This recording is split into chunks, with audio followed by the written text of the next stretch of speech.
हज़रत मोहम्मद मुस्तफ़ा सल्लल्लाहु अलैहि वसल्लम कुछ सहाबा इकराम के साथ सफ़र पर रवाना थे। भूख की शिद्दत से सहाबा कमज़ोर हो चुके थे। अचानक एक सहाबी की नज़र एक हिरनी पर पड़ी। भूख से मजबूर होकर वो उसके पीछे दौड़े और कुछ देर बाद उसे पकड़ लिया।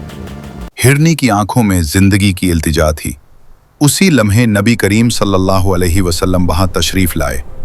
आप सल्लल्लाहु अलैहि वसल्लम ने हिरनी को देखा और फरमाया, इस पर रहम करो, इसे छोड़ दो, इसके पैत में बच्चा है। सहाबी ने फौरन हिरनी को आजाद कर दिया।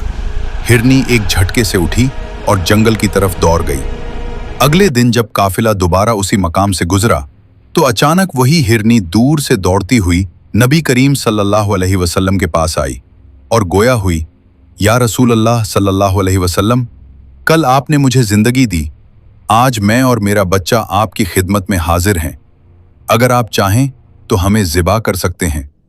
हिरनी की मासूमियत देखकर नबी करीम सल्लल्लाहु अलैहि वसल्लम मुस्कुराए और फरमाया, माँ का दिल वो खजाना है जिस पर नबी भी हाथ नहीं उठाते।